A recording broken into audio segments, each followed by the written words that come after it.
주진우 라이브 스페셜.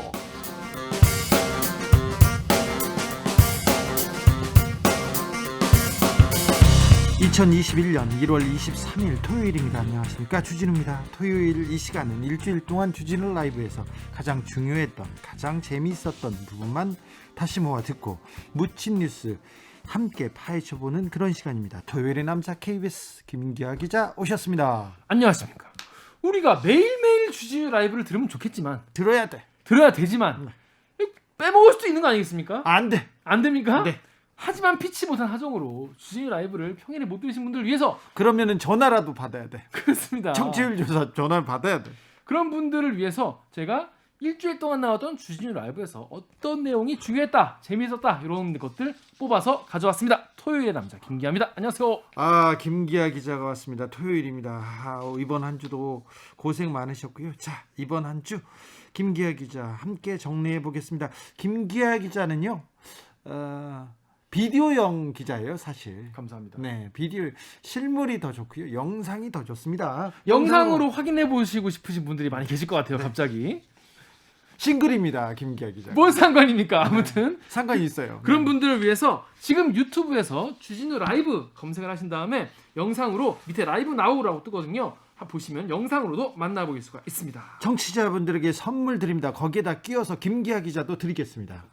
제가 배달을 직접 가는 건 아닙니다. 아무튼 일주일 동안 방송됐던 주진우 라이브에서 어떤 내용이 재밌었다, 이런 코너가 별로였다, 나의 의견 이렇다, 이런 청취 후기를 보내주시면 되겠습니다. 후기를 보내주시면 총 3분을 추첨해서 2만 원 상당의 피자 교환권을 보내드립니다. 제가 직접 배달 가는 건 아닙니다. 네, 자, 청취 후기는 어디로 보내면 된다고요? 카카오톡 플러스 친구에 가신 다음에 주진우 라이브 검색을 하시면 이런 게 뜹니다. 요걸 친구 추가하셔가지고 친구한테 카톡 보내듯이, 친구와 수다 떨듯이 후기를 보내주시면 되겠습니다. 김기아 기자는 목소리보다도 영상으로, 비디오가 낫죠. 라디오보다는 비디오고요. 그리고 실물이 좋다는 그 방송가의 후문이 있습니다. 물론 김기아 기자가 소문을 많이 낸 거는 있어요. 전혀 확인되지 않은 사실이죠. 있어요. 그랬을 예. 가능성이 있습니다만, 자, 김기아 기자 인성도 좋고 실력도 좋고 인물도 좋다는 거 한번 말씀드리고 김기아 기자의 묻힌 뉴스 브리핑 시작해 볼까요?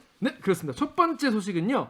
여러분 요즘에 그 정의 사건 이후로 이 아동학대에 대한 또 관심이 많아지지 않았습니까? 네. 사실 우리나라가 지금 아동학대 이슈를 가지고 확 또 뜨거워졌다가 또 잠잠했다, 이런 게 지금 몇 번인데, CCTV를 단다, 어떤 조항을 만든다, 여러 조항, 그때마다 아동 학대 사건이 나올 때마다 여러 대책이 나왔는데요. 그때뿐이었어요.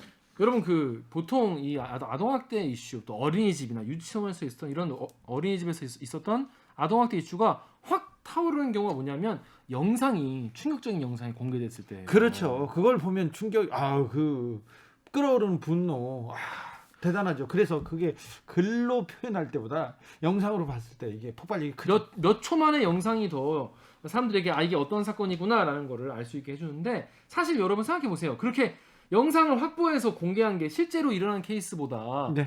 훨씬 적지 않겠습니까? 그렇죠. 그런데 실제로 지금 2019년 한 해 동안 어린이집과 유치원에서 발생한 아동학대 발생 건수 몇 건 정도 예상하세요? 몇 건이나 되나요? 저도 보고 놀랐는데 1,510건이나 된다고 합니다. 하루 평균 4건이나. 1,500건이나 된다고요? 네. 1년에. 와. 그러니까 매일 4건 이상 발생을 한 거죠. 매일. 그러니까 CCTV나 공개적으로 잡힌 것이 4건 정도 되는 거고, 그렇죠. 진짜 그 뒤에는 밝히지 더 많은 못한 것도 것이 있는 거죠. 네. 게다가 매년 증가하는 추세라고 해요. 증가한다고요? 네. CCTV를 달았는데도요? 네. CCTV를 달았기 때문에 더 많이 걸리기 때문에 증가한다고 볼 수도 있겠죠. CCTV 때문에 많이 줄었을 텐데. 네, 그러니까 이게 뭐 지금까지는 늘어나고 있는 추세라고 합니다. 예. 자, 그런데 여러분 지금 말씀드린 것처럼 CCTV가 이 아동학대를 밝혀내는데 굉장히 중요한 역할을 해요. 그런데 이 CCTV 관련해서 이 영유아보육법에서 보호자가 어린이집에 CCTV 공개를 요청할 수 있다, 이렇게 법으로 정해져 있거든요. 예. 그런데 이거를 실제로 요청을 해보면요, 이거를 갖다가 보는 게 굉장히 힘들다고 합니다. 네. 어떤 일이 있었냐면은 부산 기장에 있는 기장경찰서가 어린이집에서 있었던 아동학대 사실을 이제 신고를 받고 예. CCTV를 보여달라라고 정보 공개 청구를 한 거예요. 예. 그래서 아동학대 신고 부모가 정보공개 청구했는데 그 부모한테 경찰이 뭐라고 했냐면 신청하신 영상을 보려면 돈이 필요합니다. 돈이 필요하다고요? 네. 경찰이요? 네. 근데 얼마가 필요하냐? 얼마요? 1억 원. 잠시만요. 내 자식이 학대를 당한 것 같습니다. 그래서 CCTV를 봐야 되겠습니다. 그렇게 경찰한테 말했는데 경찰이 돈이 필요해요. 1억 원이요. 네. 이 말이 지금 일어난 일이라고요? 실화입니다. 이게 딱 들으면 이해가 안 되시잖아요. 안 되죠. 근데 법리상 따져보면 또 한번 들어보셔요. 들어보시면 또 이런 일이 있구나 싶으실 자, 텐데. 따져봅시다. 네. 경찰의 업무 매뉴얼이 있어요. 아동학대 수사 업무 매뉴얼. 여기 보면은 CCTV를 열람을 하려면 피해자, 그러니까 아동이겠죠. 피해자, 그리고 피의자, 가격한 사람, 그리고 모든 정보 주체의 동의가 선행되어야 한다. 쉽게 말해서 거기 나온 사람들이 다 동의를 해야 한다는 거예요. 동의 안 하면 못 봅니까? 못 본다는 거예요. 아니 내가 저 사람이 때렸는데요. 그럼 가해자는 안 보려고 할 거 아니에요. 그렇죠.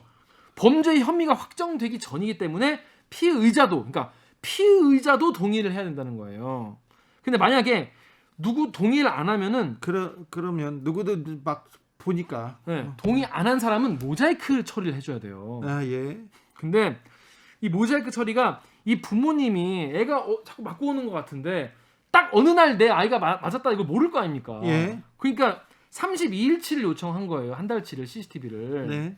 이게 170GB 정도 되는데 이거를 모자이크 하는데 1억 원 든다는 겁니다. 모자이크 비용이 1억 원 든다는 거네요 지금. 그렇죠. 모자이크 이거 배워서 해야 되는 건가요 이거? 아니 근데 이게 길기도 하고 하니까 근데 이거를 일일이 다 사람을 움직이는 거 따라가가지고 모자이크를 식별을 해가지고 얼마나 힘든 작업이긴 하겠어요. 긴 32일 분량이니까. 이거 근데 법적으로 좀 문제가 있는 것 같아요. 그러니까. 경찰이 지금 대응 매뉴얼 이거 문제가 있는 것 같습니다. 그래서 이 경찰한테 이거 말이 되냐? 네, 말이 안 돼요. 이 법이라는 게 여러분 제일 중요한 게 법의 취지 아니겠습니까? 이 법이 왜 만들어졌는지. 근데 그 취지와 다 동떨어져서 아니 이게 현실적으로 말이 안 된다고 하니까 이거는 법제처의 유권 해석에 따른 것이기 때문에 어쩔 수 없다. 근데 이제 경찰관의 입장도 있어요. 아니 경찰도 누군가의 부모인데 왜 보여주고 싶지 않겠냐. 하지만 이 매뉴얼을 어겼다가 우리가 민사소송이라도 당하면 누가 보상해 주겠냐라는 거예요. 아니 근데 경찰이 좀 무책임해 보입니다. 손 놓고 있다고. 손 아예 놓은 건 아니에요. 제 얘기를 들어보세요. 경찰도 아예 손 놓은 건 아닙니다. 손 놓았다니까. 아니, 아직 덜 놨어. 아니 완전 놓은 건 아니야. 왜냐하면 경찰이 여기 나온 아이들 있지 않습니까? 예. 부모한테 연락을 해서 예. 모자이크 안 쳐도 되게 예. 여러분이 동의를 해달라. 동의해달라. 연락을 하려고 했어요. 하려고 했는데. 근데 그러려면 이 원생들의 부모님, 그러니까 예. 원생들의 부모님들의 연락처 있어야 할 거 아닙니까? 원장님한테 선생님한테 해서 달라고 해야죠. 하려고 해야죠. 안 줬어요. 안 줬어 어린이집에서. 개인정보 안 된다. 하하 원장님이나 선생님들 중에 가해자가 나오면 그쵸. 굉장히 큰 문제가 되니까 또 이걸 막고 있군요. 진짜 이게 아니 그런데 경찰은 이건 볼 수 있을 거 아닙니까? 아무튼 안 된다는 거예요. 안 된대. 그래가지고 그러면 이제 이 얘기를 들은 분들은 화가 나니까 이거 화나네요. 압수수색해라. 네. 30명 투입해서 압수수색해라. 그렇죠. 이런 말씀 할 수 있지 않습니까? 검찰 특수부 보내라. 그러니까 근데 이 영장이라는 게 또 구체적인 범죄 혐의점이 없으면은 안 나오죠. 영장이 안 나온다고. 안 나오죠. 이런 건에 잘 안 나온다는 거예요. 자, 그래서 이게 제도와 현실이 지금 너무 떨어져 있네. 동떨어져 있어요. 여러분 그래서 어떻게? 농담이 아니라 있지 않습니까? 이런 CCTV 여러분 제가 지금 이걸 이제 권유하는 게 아니라 이런 CCTV를 확보하려면은 민변의 아동권익위원회 김용주 변호사의 말에 따르면요. 현장에서는 부모와 가서 진상짓을 벌이는 수밖에 없다. 아유. 이런 말까지 한다고 해요. 그래요? 가서 난리를 쳐야 보여주지. 안 그러면은 그냥 얌전하게 법으로 안 된다고 합니까? 1억 원 필요하다고 합니까? 뭐 이러면 안 준다는 거예요. 이게 얼마나 이게 법이 구멍이 있는 거냐. 네. 그래서 많은 분들이 지금 전문가들은 이게 지금 사회적 합의가 아동학대가 그냥 넘어갈 범죄가 아니지 않습니까? 그렇죠. 뭔가 제도적 개선점을 찾아야 되는 거 아니냐. 그래도 이렇게 거기 가서 소동을 피워야 한다는 이거는 진짜 법적으로 좀 구멍이 너무 큰 것 같아요. 경찰이 아동 학대 관련해서 조금 의혹이 있다면 전격적으로 수사를 해서 아동 학대가 더 번지는 것을 막아야 될 거 아닙니까? 그렇습니다. 여러분 다시 한번 말씀드리면 전혀 그런 진상짓을 권유하는 게 절대 아닙니다. 그러다 그만큼 이 그러다 법적으로 그러다 잡혀가거든요. 구멍이 많다는 말씀을 드린 거니까요. 아, 행여나 또 그러지 마시고. 이 부분에 대해서는 더 고민해볼 여지가 있네요. 네, 그렇습니다. 취재를 좀 이어가야 되겠습니다. 묻히면 안 되는 뉴스였습니다. 네. 그렇죠? 다음 묻히면 뉴스로 가볼까요? 네, 다음 묻힌 뉴스는 너무 슬픈 이야기인데 이 묻혀가지고 대기업이 좀 이걸 좀 뭐랄까요 경각심을 좀 더 가져야겠다, 제도 개선해야겠다는 생각이 들어서 가져왔는데 쿠팡. 또요. 쿠팡 많이 쓰시죠? 또요. 와. 쿠팡에 대한 뉴스는 전하고 싶지가 않아요. 맞아요. 왜냐하면 너무 비참하기 때문에. 노동자가 너무 많이 죽어요. 너무 많이 죽어. 근데 이번에는요, 여러분 이제 쿠팡 얘기하면 보통 택배 노동자분들 네. 배달하시다가 과로사 이런 뉴스를 많이 접하실 그렇죠. 거예요. 그래서 그에 관련 뭐 개선책 같은 것도 내놓고 막 그런 걸로 알고 있는데 이번에는요, 쿠팡에서 물류센터에서 일하시는 50대 여성 최경혜 씨가 여러분 얼마 전에 최저 기온이 거의 영하 12도, 20도까지 갔어요. 체감으로 더 추웠던 날이 네. 있었어요. 그날 심근경색으로 휴게실에 돌아가신 채 화장실에서 돌아가신 채로 발견됐습니다. 아이고. 이 쿠팡 물류센터가요, 예. 뭐 하는 데냐면 직접 나가는 게 아니라 이제 쿠팡 이제 오면 이거는 뭐 옆 동네, 이거는 뭐 어느 동네 이렇게 물류센터 이렇게 분류하는 그런 작업을 하는데요. 네. 여기에서 지난 8개월 동안 3명의 노동자가 돌연사했습니다. 그냥 분류하는 물류센터에서요. 네, 그렇습니다. 모두 심근경색으로 추정이 된다고. 최경혜 씨가 하던 일은 뭡니까? 이게 이 업무 자체가요. 예.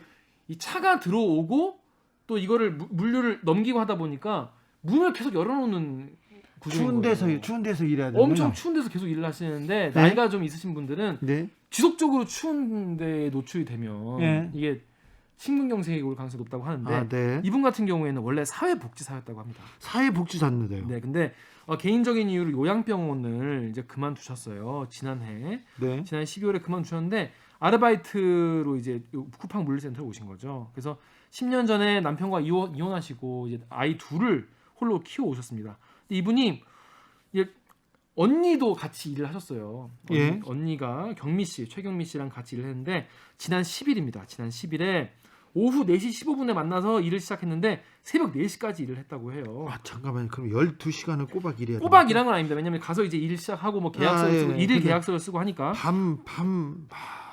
밤 새도록 일을 하신 거죠. 새벽 네. 4시까지. 근데 이 새벽 4시가 되면은 얼마나 가장 추운 날씨 아니겠습니까? 춥죠. 근데 여기가 물류센터가 난방이 안 된다고 해요. 왜 난방은 안 돼요? 그냥 안 돼 있는 거예요. 난방이. 왜냐면 문이 열려 있는 상태니까 찬바람 그냥 그대로 들어오는. 아니 곳인 지금 거예요. 때가 어느 때인데 난로도 피우고 히터도 켜고 뭐라도 해야 될 거 아닙니까? 그래서 밤새 열린 문으로 이제 찬바람이 들어왔는데 관리자들이요, 출근할 때 핫팩 1개씩 줬다고 합니다. 핫팩이요? 1개. 한 개요? 예. 그리고 보온병, 따뜻한 물이라도 마시면 나은데 예. 보온병 반입 금지. 왜요? 왜 핫팩도 안 주고 1개밖에 안 주고 보온병도 안 줬냐고 하니까 쿠팡 측이 도난 등의 위험을 막기 위해서였다고 합니다. 이렇게 얘기를 해요. 도난하고 지금 보온병하고 무슨 상관이에요? 개인 물품 반입을 막고 있다고 합니다. 뭐든 못 들고 간다. 네, 그렇다고 뭐든 못 들고 나온다. 이것 때문에 지금 이렇게 이거 그러면 이 구조 쿠팡 이 회사에서 이분이 이렇게 추운 데서 나가는데 절대 다른 걸 못 가지고 가라고. 이거는 쿠팡의 책임을 물어야 됩니다. 분명히 쿠팡에서는 그분이 약한 사람이었을 거야, 아픈 사람이었을 거야, 지병이 있을 거야, 이 얘기했죠. 네, 그렇습니다. 그런데 이분 같은 경우에는 일단 휴게 공간에서 언니랑 만나기로 했다가 화장실에서 숨진 채 발견됐는데 예. 새벽 4시에 이제 발견이 됐는데 병원을 옮겨졌지만 바로 숨졌습니다. 아니 건강한 남자들도 이럴 때 계속 이 한파에 바깥에 있으면 쓰러져요. 네, 응급의가 이제 지병이 평소에 없어서 이분이. 그래서 최 씨의 사인이 심근경색이다. 지병이 없다고 얘기했어요. 네. 응급의가 그렇게 얘기를 했어요. 네. 그리고 오동진 강동 성심병원 심장내과 교수에 따르면 50대 여성이 추운 작업 환경에 장시간 노출되면은 심근경색 위험이 커진다라고 하는데 쿠팡은 뭐라고 합니까? 쿠팡은 이제 할 말 없네. 쿠팡은 관리자들이 최 씨가 숨진 다음에요. 핫팩을 2개씩 나눠주겠다고 했다고 합니다. 이 핫팩이요 쿠팡 최저가로 개당 420원 정도 하는 거예요. 근데 대책 나온 게 핫팩 하나 더 줄게요. 뭐 그거와 추가로 해서 이 화물 차량이 출입하고 상품의 입출구가 개방된 공간이기 때문에 냉난방 설비가 구조적으로 불가능하다. 말이 안 되죠. 쿠팡 물류센터, 그러니까 우리만의 문제가 아니다라고 했어요. 물류센터를 크게 지어가지고 실내로 차가 들어가면 될 거 아니에요. 그러면서 식당, 휴게실, 화장실 등의 난방 시설을 설치해서 이용할 수 있도록 했다라고 취재진에게 설명을 했습니다. 그런데 여기서 직접 일하시는 분들의 말에 따르면은 전혀 온도 차이가 없다. 바깥만큼 춥다라고 하신다고 해요. 그래서 이 보도가 나간 다음에 KBS 취재진한테 쿠팡 관계자가 전화를 했다고 합니다. 그랬더니 물류센터 근무자에게는 핫팩 1개가 아니라 2개를 주는 게 원칙인데 왜 그분이 1개만 들고 있었는지 모르겠다. 이런 얘기를 했다고 해요. 계속해서 핫팩 얘기만 하고 그렇습니다. 그래서 이게 현행 산업안전보건법에 따르면요. 사업주가 근로자를 위해서 보온을 위한 조치를 취해야 한다라고 규정하고 있어요. 근데 안 했잖아요. 예. 그래서 돌아가시지 않았습니까? 예. 이거에 대해서 핫팩을 하나 준 게 아니라 2개 줬다. 이런 식의 설명을 하는 게 과연 산업안전보건법에 저촉되지 않을 만한 일인지 또 쿠팡이라는 그런 큰 기업이 노동자에게 죽음 앞에서 할 수 있는 이야기인지 네. 다시 한번 생각해봐야 될 것 같아요. 사람이 죽었습니다. 그런데 핫팩 하나 더 줄게. 쿠팡 관리자 사장님한테 핫팩 주고 그 환경에서 서 있으라고 하면 뭐라고 얘기했을지, 당신들 자식을 그 앞에서 그 안에서 서 있으라고 하면 뭐라고 했을지 좀 묻고 싶습니다. 기업이 빠졌습니다. 중대재해처벌법이 시행이 됐는데 이 문제는 어떻게 보는 건지, 이 문제도 절대 묻혀서는 안 될 것 같습니다. 이 사안도 묻히지 않게 계속 우리가 파헤쳐 보자고요. 네. 여러분께서는 지금 주진우 라이브 스페셜을 듣고 계십니다. 주진우 라이브 스페셜 김기아 기자 함께하고 있습니다. 본격적으로 주진우 라이브 스페셜 하이라이트 장면 다시 듣기 시작해 보겠습니다. 김기아 기자, 어떤 장면 골라오셨어요? 가장 큰 뉴스 중에 하나는 역시 이재용 삼성전자 부회장의 실형 선고였죠. 실형 선고 이후에 기사가 많이 났어요.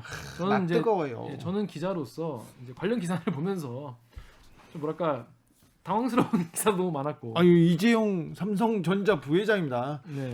굴지의 그 전자회사 부회장인데 백신을 구하러 가기로 했는데 구속돼가지고 못 갔어. 이 얘기는 또 왜 나온 거예요? 그렇습니다. 그런 기사도 있었고, 이재용 삼성전자 부회장이 이제 구속이 되면서 네. 삼성의 앞날이 어둡다. 네.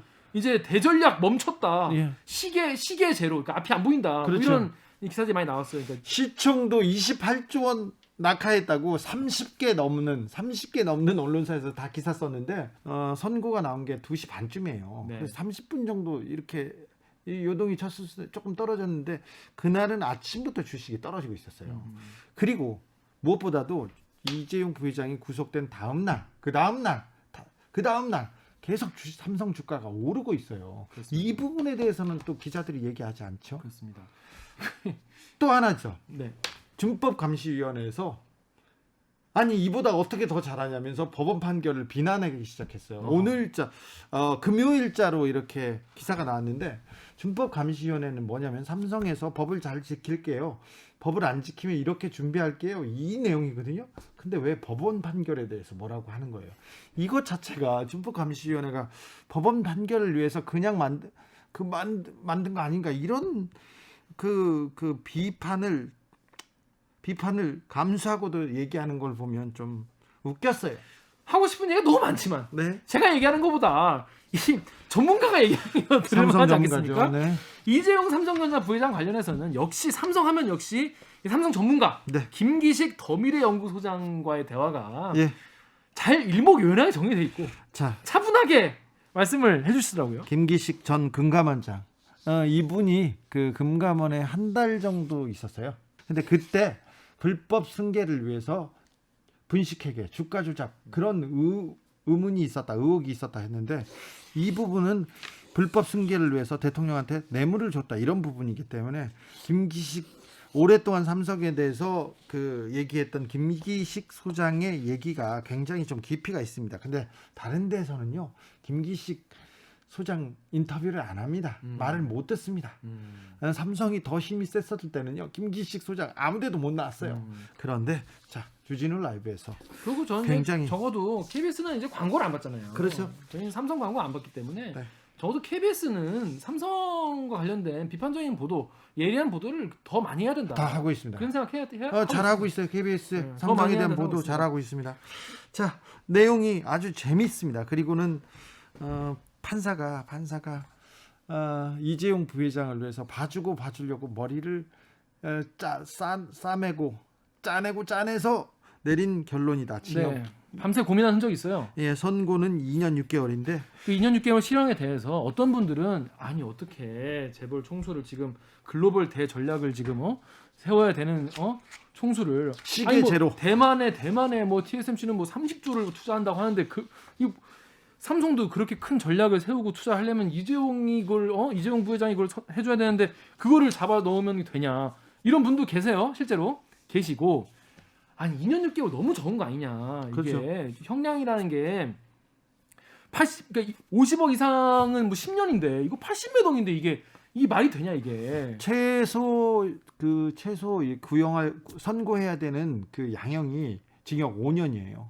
징역 5년을 판사가 장량이라고 하는데 판사의 권한으로 마음대로 절반을 잘랐습니다. 그렇죠. 그래서 2년 6개월 판결했는데 이 판결의 의미, 이 2년 6개월은 뭘 의미하는지 김기식 소장이 잘 설명하고 있습니다. 네, 그렇습니다. 이 형량에 대해서는 이제 많은 분들이 제가 말씀드린 대로 개인 의견이 다 있으실 거예요. 그런데 이제 김기식 그 소장 같은 경우에는 법원의 판결의 흐름, 1심과 2심에서 어땠고 그 사이에 무슨 사건이 있었고 뭐 바이오로시스 뭐가 있었고 이런 흐름을 싹 정리를 해주시기 때문에 듣고 나니까 그래 요 한 몇 달 몇 년 사이에 그런 일들이 있었지, 그리고 그게 재판에 영향을 끼쳤지, 이런 생각이 들면서 굉장히 한 방에 정리가 되는 그런 기분이었습니다. 네.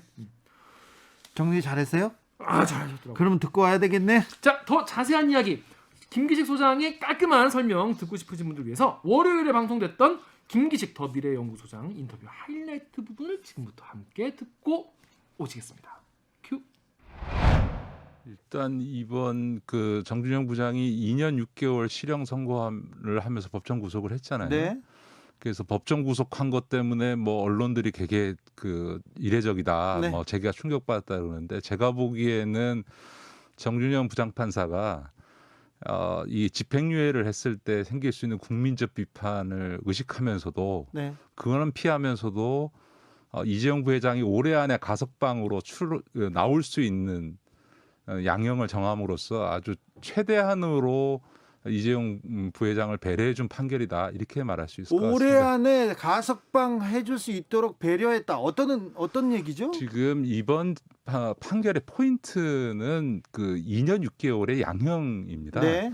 원래 1심에서 5년 선고를 했다가 네. 2심 재판부가 이 집행유예를 판결하기 위해서 이제 2년 6개월에 4년 집행유예를 했죠. 했습니다. 그렇게 해서 이제 그러기 위해서 이제 뇌물 액수도 원래 88억이었던 거를 36억으로 깎은 줄였죠. 거죠. 예. 근데 이제 대법원에서 그거를 다시 86억이라고 확정해 줬지 않습니까? 예. 그래서 이제 이제는 이제 집행유예는 불가능하다 이랬었는데, 갑자기 파기환송심에서 정준영 부장판사가 준법감시위원회라고 하는 거를 치유적 사법이라는 이름 하에 들고 나와서 그게 잘 되면 집행유예 해줄 수 있다라는 얘기를 아예 사실상 노골적으로. 그렇죠. 처음에는 양형에 반영하지 않겠다고 했다가 나중에 반영하겠다고 했죠. 예. 그렇게 해서 이제 이 준법감시위원회 문제가 크게 논란이 됐는데, 이 준법감시위원회 활동을 명분으로 해서 집행유예를 하고 싶었었는데 네. 공교롭게 그 과정에서 이 삼성 바이오로직스 수사가 이루어지면서 이제 기소가 이루어졌고, 예. 또 그 과정에서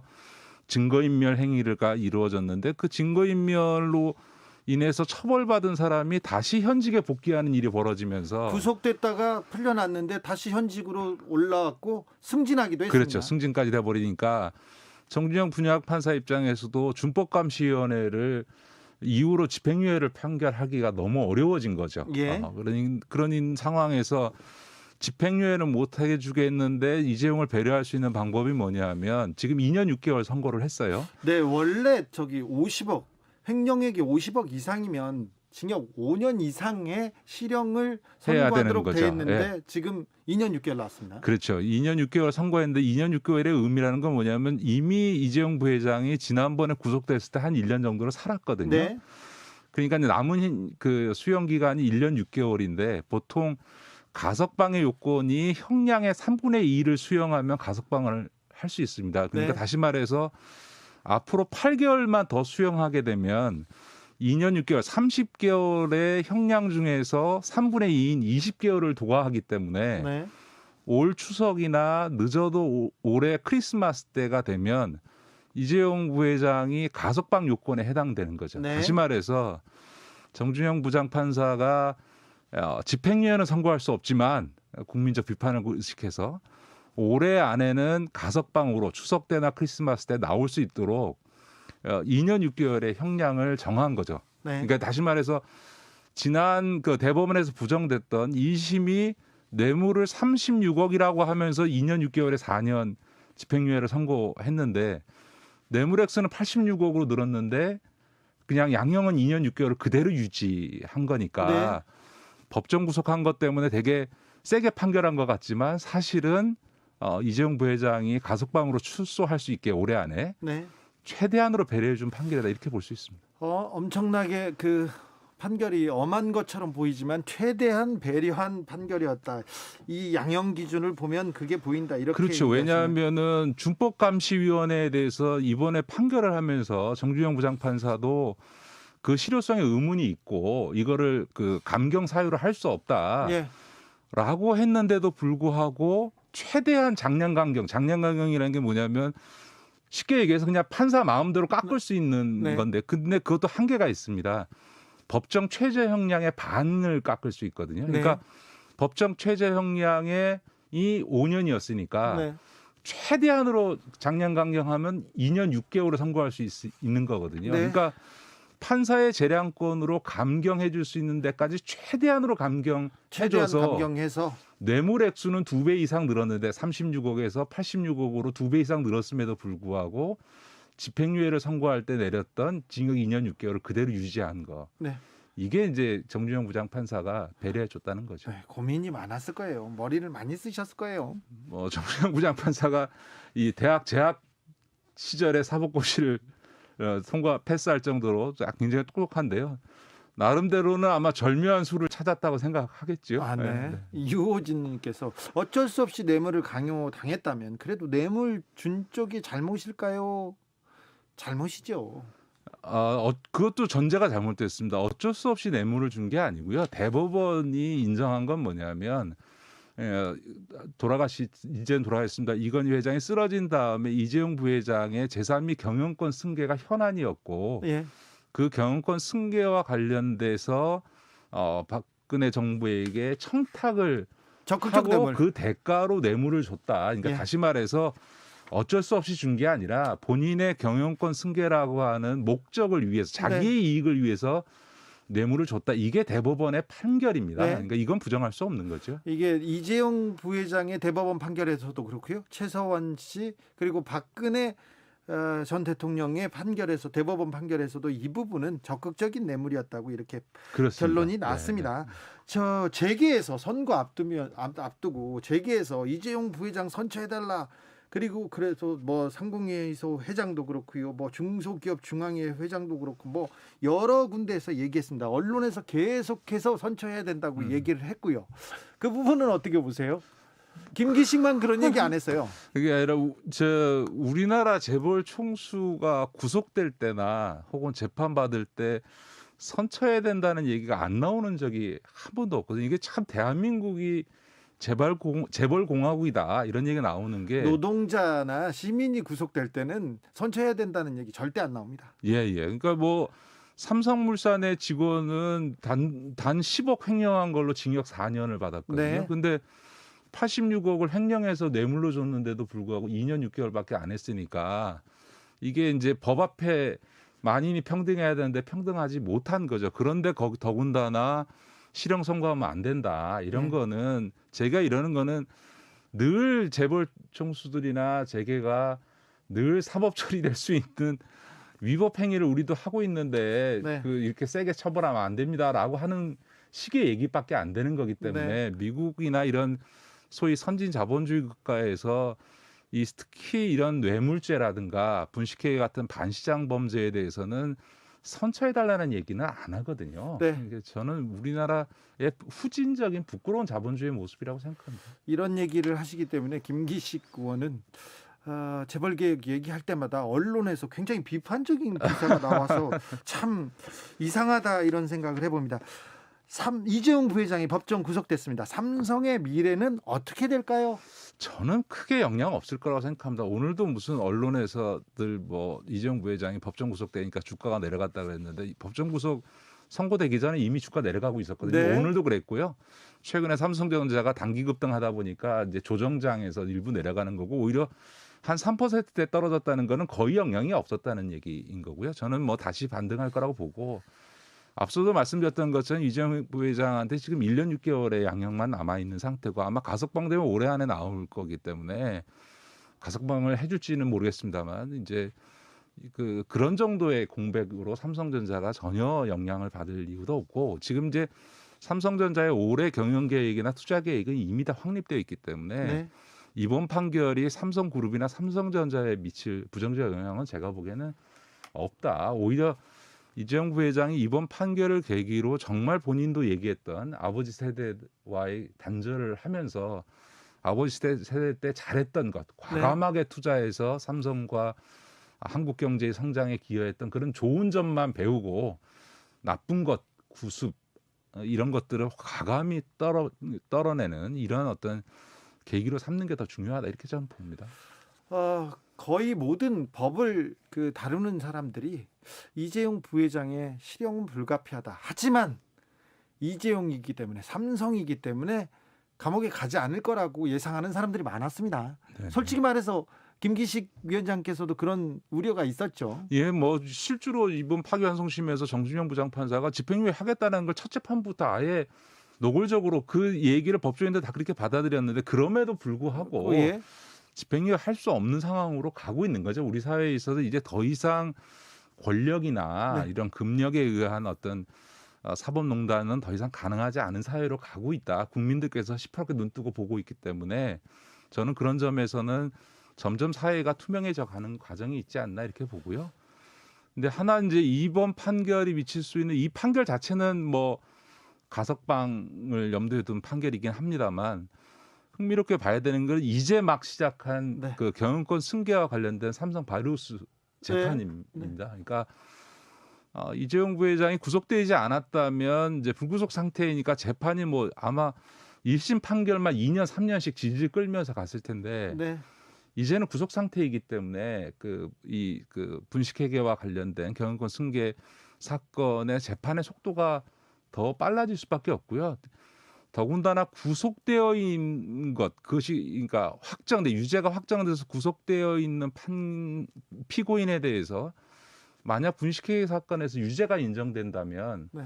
그것 자체가 또 한 번의 양형상 고려 사항이기 때문에 아마 이재용 부회장이나 그 주변은 이번 판결보다는 오히려 다음 판결이 다음 이 분식회계 사건에 미칠 영향 이런 것들에 대해서 확실히 굉장히 촉각을 곤두세우지 않을까 그렇게 봅니다.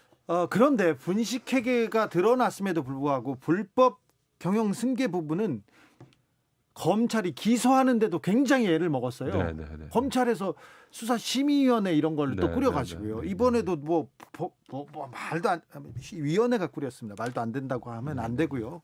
말로 하기도 어려운 단어도 어려운.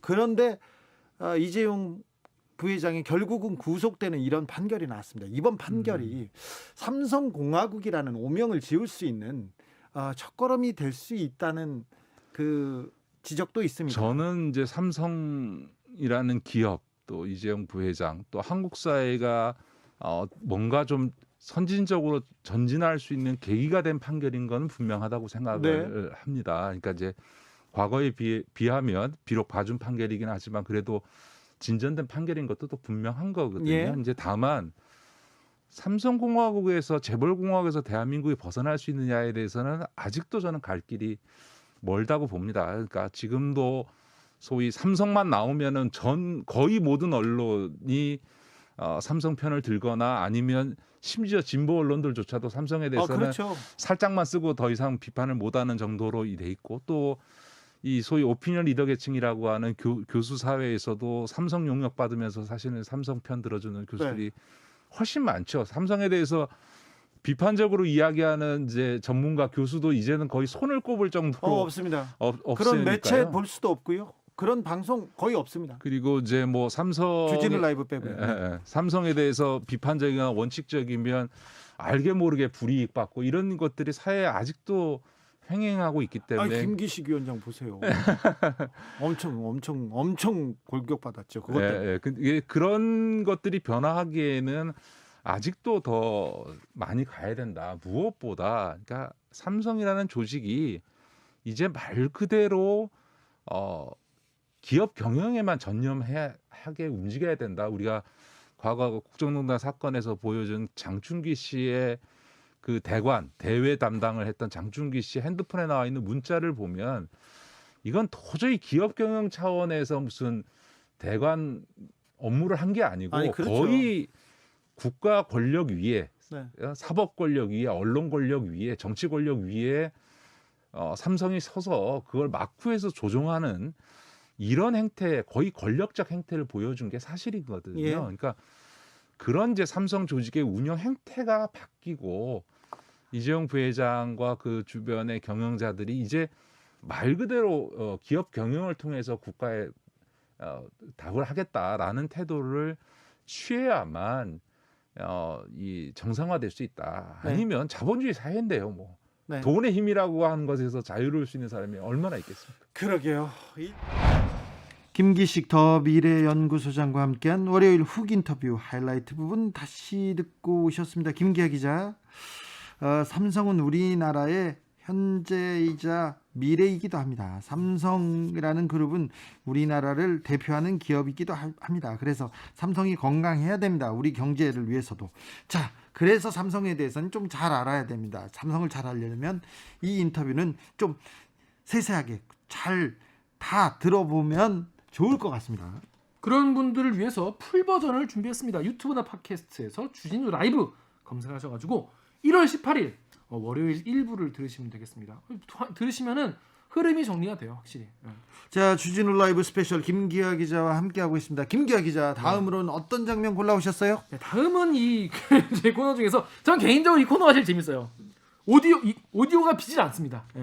수요일에 방송되는 이슈 티키타카. 야, 여기 이슈 티키타카 최진봉 그다음에 김병민 여기다가 우리 김기아 기자 붙여놓으면 진짜 오디야 하나도 안 빌 것 같은데. 저는 그 두 분에 비하면 뭐 너무 애송이기 때문에 아무튼 저희가 한마디도 못할 것 같습니다. 래퍼들의 향연입니다. 이번에는 문재인 대통령 신년 기자회견을 가지고 얘기했어요. 그런데 김병민 의원 절대 밀리지 않습니다. 예, 보통 이제 이런 이슈가 뭐 보통 이제 대통령의 기자회견 같은 경우에는 얘기거리가 많이 나오잖아요. 네. 뭐 이런 실수를 한 부분이 있었다. 이거는 말이 잘못했다. 뭐 이거에 대해서 큰 실망이다. 그런데 이번 신년 기자회견에서는 그 입양 관련되는 거 말고는 거의 뭐 별 얘기가 없는 걸로 봐서 되게 그냥 설명을 잘 하신 게 아닌가 이런 생각이 오히려 반 거꾸로 들었어요. 거꾸로. 네, 오히려. 그래서 국민들은 대통령의 기자회견을 보고 굉장히 좀 안정됐다거나 위안이 됐다는 사람도 있고 이 문제는 풀렸다 이렇게 생각하는 분들이 많아요. 왜 그러냐면은 기자회견 이후에 지지율이 반등했거든요. 그러니까요. 아니 근데 그런 거에 대해서는 이제 기사가 안 나온다 이렇게 주진우 기자가 말씀을 했어요. 네. 근데 저도 보면서 생각해 보니까 근데 또 거꾸로 생각해 보면 기자가 대통령 기자회견 너무 잘했어요 이렇게 기사 쓰는 것도 좀 웃기긴 하겠다 그런 생각도 들긴 들었습니다. 그렇죠. 예. 그런데 그 부분 때문에 그 대통령 기자회견에 그 약점을 파고들지 못했다 아까워하더라고요. 그리고 나경원 의원이 아니지 나경원 후보의 짜장면 짬뽕 발언에 대해서도 많은 얘기가 나왔어요. 네, 최진봉 교수 같은 경우는 이제 보수 진영을 선점하려는 그러니까 내가 짜장면 원조다. 원조다는 거를 좀 이렇게 원조 맛집 요걸 좀 강조하고 싶었던 의도가 있었다. 이렇게 좀 보셨는데 예. 전 개인적으로 그냥 이건 그냥 좀 뭐랄까 그냥 별로 와닿지 않는 비유였던 것 같아요. 이게 뭐 그러게요. 그러니까 말이 뭐 맞고 틀리고 떠나서 별로 웃기지도 않고 이렇게 탁 들어오지 않는 그냥 망한 비유가 아니었나. 그래도 지금은 나경원 후보가 말만 하셨습니까? 네. 그럼 어우 포털에 메인에 팍팍 꽂힙니다. 좀 굉장히 흥미로운 이슈 티키타카였습니다. 네, 특히 저는 이제 김병민 비대위원이 뭐라고 얘기하나 늘 이제 궁금하고 관심사예요. 왜냐하면 이제 누가 봐도 되게 틀린 사안, 그래서 이 말은 정말 하지 말았어야 되는 그런 일들이 있는데 과연 어떻게 디펜스를 할까? 근데 굉장히 잘 피해가고 잘 빠져나갑니다. 네. 믿고 김병민입니다. 믿고. 자, 더 자세한 이야기 지금부터 수요일 이슈 티키타카 하이라이트 부분을 함께 듣고 오시겠습니다. 큐. 문재인 대통령 신년 기자회견이 있었습니다. 이 부분에 대해서 하실 말 있으십니까, 김병민 의원님? 네, 대통령이 실질적으로 할 수 있는 마지막 기자회견이었습니다. 내년 아마 이맘때가 되면 대통령 임기는 거의 다 끝날 때가 되고 새로운 대통령 선출을 위한 과정들이 진행될 때이기 때문에 아마도 문재인 대통령을 바라보면서 신년 기자회견에서 올해만큼은 국민들 속 좀 시원하게 열어 얘기했으면 좋겠다 이렇게 생각을 했는데요. 너무 안타깝게도 지난 한 2, 3일 동안 정인이에 관련된 발언들로 입양 아동에 대한 바꾸거나 교환 등에 대한 문제가 사회를 떠들썩하게 만들었던 것처럼 이렇게 심각한 문제들이 벌어지고 나면 그 다음에 자연스럽게 있어야 되는 건 대통령이 직접 나와서 국민들 앞에 제 발언의 진위는 이런 뜻이었고 혹여나 국민들에게 마음에 상처를 줬으면 죄송합니다라는 얘기가 있어야 되는데 그런 이야기가 일절 나오지 않습니다. 결국 문재인 대통령의 발언 이후 일어났던 많은 일들로 여전히 불통 대통령이다라고 하는 오명들을 좀 뒤집어 쓰지는 않을까 이런 생각이 드는 기자회견이었습니다. 위원님, 저기 네. 입양 관련돼서 그 논란이 있었던 거는 맞는데 저는 네. 경제나 정치, 부동산 관련된 많은 사회적 이슈, 국민들 관심사에 대해서 많은 기사가 이어질 줄 알았는데 네. 그런 부분은 어느 정도 또 정리가 됐나요? 그러면 왜 말이 안 나오죠? 이 부분이 너무 컸기 때문에 오히려 이 부분이 없었으면 아마 그 다음으로 회자됐을 걸 부동산에 관련된 대통령의 발언이었습니다. 저는 부동산에 대한 네. 얘기나 경제에 대한 발언이 계속해서 문제가 되거나 아니면 예. 국민의힘에서 문제를 삼을 거라고 생각했어요. 회자될 수 있는 얘기가 굉장히 많죠. 부동산 대출 규제에 관한 이 DTI, LTV에 관한 질문이 있었는데 문재인 대통령께서 이런 질문들에 대한 구체적인 즉답은 회피하고 오히려 공급 문제를 얘기하면서 많은 국민들이 바라볼 때 아니 이렇게 쉬운 문제에 대해서도 답을 하지 못하게 된다면 그동안 부동산 문제에 자신 있다고 했던 대통령 발언은 어떻게 된 거야? 이런 생각을 할 수 있었던 부분인데 무튼 이 내용들은 지금 당장 종료되고 끝나는 것이 아니라 앞으로 이어지게 되는 서울시장 보궐선거까지 부동산 이슈는 계속될 겁니다. 거기에 대통령 발언들과 대통령이 그동안 국민들께 해왔던 직감만큼은 자신 있다고 했던 그 수많은 이야기까지 회자가 될 건데 이런 거 다 차치할 정도로 대통령의 아이 문제가 얼마나 충격적이고 심각했으면 한 이틀 동안 대한민국의 많은 뉴스가 다 그 이슈를 덮었겠는가라는 걸 청와대가 좀 깊이 고민했으면 좋겠습니다. 최지봉 교수님? 그러니까 입양이라고 하는 문제를 물론 이제 그렇게 단면적으로 말 그대로만 들으면 그렇게 오해될 수 있는 부분이 없지 않아 있어요. 저도 그 부분을 인정합니다. 다만 많은 국민들이 그 기자회견을 보고 대통령이 그럼 과연 그런 의도로 얘기했을까? 저는 그렇게 생각하지 않는다고 봐요. 대부분의 사람들은 충분히 이해했는데 문제는 이제 발언 내용 중에 위탁 가정에 대해서 그런 내용 제도, 위탁 가정 제도에 대해서 얘기하는 부분들이 설명이 좀 빠져 있다 보니까 마치 입양 자체가 그냥 그렇게 된 것처럼 오해가 일어났는데 나중에 이제 청와대가 그걸 또 해명을 했지 않습니까? 위탁 가정 제도를 우리가 제도화하고 프랑스 같은 경우 6개월 동안 아이를 맡아서 키워보고 거기에 대해서 계속 감시를 합니다. 관리를 하고 제대로 정말 그 소통이 잘 되고 있는지 아이를 잘 기를 수 있는 능력을 갖고 있는지 심사해서 최종적으로 입양을 할지 안 할지 결정해 주거든요. 그런 제도를 우리가 도입하고 그걸 이제 제도화하고 그걸 바로 대통령 이제 신년 기자회견 끝나자마자 발표를 했죠. 그리고 대통령이 신년 기자회견에서 그 얘기하면서 그 얘기만 한 게 아니고 뒷부분에 무슨 얘기까지 했냐면 입양 문제, 입양에서 아이가 이렇게 어려움을 당하고 있는 것을 해결하기 위해 다양한 방법들을 얘기했어요. 예를 들면 쉼터 이런 거 다 하겠다라고 얘기도 하셨고 즉각 분리하는 것도 하겠다고 얘기하셨고 전담 공무원 양성해서 전담 공무원이 즉각적으로 개입하도록 하고 만약에 경찰이나 공무원들이 개입하려고 하는데 방해하면 거기에 대해서 엄하게 처벌하겠다고 하는 내용도 신년 기자회견 안에 포함되어 있었어요. 그러니까 입양한 이런 아이들에 대한 보호 정책에 대해서 많이 얘기하셨고 앞부분에 그 말만 가지고 이제 문제를 삼았는데 그 맥락을 보면 대통령이 그럼 과연 그런 의도로 얘기했을까 문제를 삼고 있는 것처럼 저는 그렇게 보지 않습니다. 불통 얘기를 다시 했는데 소통 방식에 대해서도 얘기했는데 저는 기자회견을 참석하는 게 직업인 사람이었잖아요. 기자니까. 네. 근데 전임 대통령이나 전임 대통령이 이명박 박근혜 전 대통령이 후보 시절에 기자회견을 할 때하고 지금 문재인 대통령의 기자회견은 아예 다른 180도 네. 다릅니다. 그 이명박 박근혜 전 대통령의 기자회견은 뭐 질문과 순서까지 다 정해져 정해져 있었고요. 있죠. 그리고 다른 돌발 질문은 거의 받지 않았어요. 받으면 받는 적을 못 봤어요. 그리고 다른 사람들한테 기회를 안 줬는데 이렇게 즉문즉답을 하는 걸 보고 와, 기자들은 굉장히 놀랍다. 그리고 신선하다. 그리고 모든 분야에 대해서 대답을 한다는 부분에 대해서 굉장히 높은 점수를 줍니다. 그런데 기사를 쓰진 않습니다. 그래서 이 부분을 가지고 불통으로 보는 거는 야당이어서 그런 거 아닌가요? 굉장히 높은 점수를 준다고 평가하는 분들이 얼마나 많은지를 한번 곱씹어볼 대목이 있다고 봅니다. 네. 그리고 그 기자회견에서 사실상 각본과 대본이 없긴 합니다만은 보다 구체적인 문제에 대해서 대통령의 답변을 다시 한번 물고 들어가서 속 시원한 얘기를 할 수 있는 구조는 아닙니다. 따라서 앞서 말씀드린 것처럼 부동산에 대한 대출 규제를 물어봤을 때 동문서답으로 우리 공급 잘할 거야라고 대답해도 거기에 대해서 추가적인 이슈를 끌고 가기는 좀 어려운 측면들이 있다는 점 하나 짚고요. 두 번째. 김병민은 항상 짚습니다. 네. 두 번째, 왜 문재인 대통령에 대한 언급과 그리고 현 정부에 대한 비판이 나오게 되면 자연스럽게 여기에 대한 반사효과처럼 이명박근혜로 넘어가는지 저는 잘 모르겠습니다. 문재인 대통령이 촛불혁명을 통해 대통령이 됐다고 주장하면서 그 이후로 한 번도 경험해보지 못한 나라를 만들겠다고 했습니다. 그럼 문재인 대통령의 기준은 이전 정부가 아니라 문재인 대통령 스스로 세웠던 취임사에 약속했던 국민들과의 다짐이 대통령의 평가에 관한 기준이 돼야 됩니다. 소통 얘기를 했는데요. 한 가지만 더 드릴게요. 처음 대통령 취임하던 그날, 그 다음 날이었나요? 쭉 참모들을 대동하고 나와서 자, 제가 왜 이 사람이 비서실장인지, 왜 이 사람이 장관인지를 한 명 한 명 소개를 합니다. 백악관식 방식이라고 얘기했던 기억이 나는데 굉장히 참신했습니다. 그때 제가 방송에서 논평했던 문재인 대통령 박수칩니다. 다만 지금 사람들이 박수치고 좋아할 때 굉장히 높게 평가받지만 언젠가 문재인 대통령이 집권 후반기로 가면서 불리한 이슈들이 나올 때가 있을 건데 그때도 꼭 이와 같은 모습으로 국민 앞에 나서서 이야기들을 진솔하게 소통했으면 좋겠습니다라고 얘기를 했는데 네. 그 뒤로는 참모진 인선부터 시작돼서 국민들 앞에서 불리한 이슈 직접 안 나서잖아요. 그러니까 불통 얘기를 하는 겁니다. 김병민 의원님, 네. 잘 알겠는데 네. 사실 근데 박근혜 전 대통령과 문재인 네. 대통령하고 직접 비교하는 건 약간 부끄러운 거죠.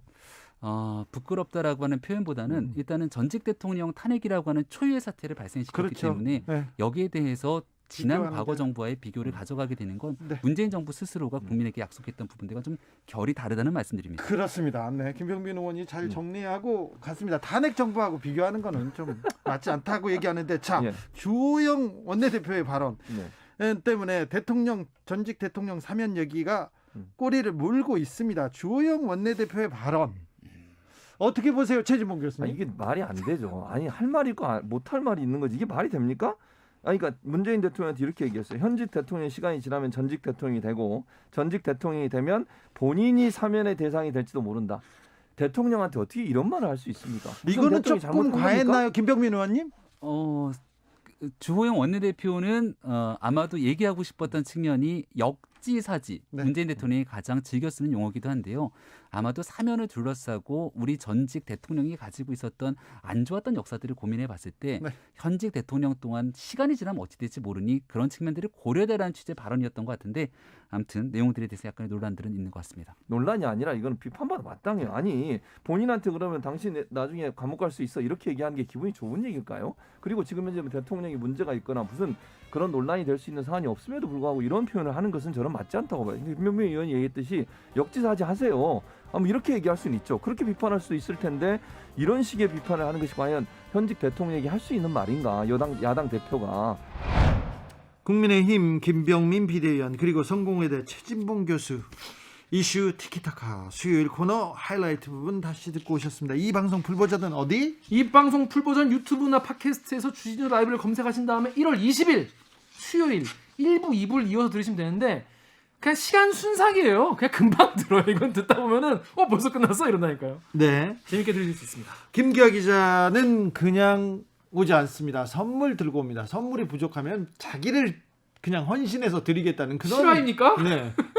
제가 지금 약속드립니다. 자, 김기아 기자 어떤 선물 주실 거예요? 청취자 여러분들을 위해서 이 카카오톡 플러스 친구에서 주진우 라이브를 검색을 하시면은 옆에 요런 게 뜹니다. 요걸 친구 추가하신 다음에 일주일 동안 방송됐던 주진우 라이브의 청취 후기, 시청 소감 이런 거를 남겨주시면 저희가 세 분을 추첨해서 2만 원 상당의 피자 교환권, 뜨끈한 피자 보내드리도록 하겠습니다. 아, 부족하다 그러면 김기아 기자가 콜라나 맥주를 사가지고 따라드립니다. 네, 따라드리는 그런 것까지는 좀 고민해 보겠습니다. 김기아 기자 오늘도 수고 많으셨습니다. 고생하셨습니다. 오늘도 감사했습니다. 주진우 라이브 스페셜 여기서 마칩니다. 저는 다음 주 월요일 오후 5시 5분에 돌아옵니다. 지금까지 주진우였습니다.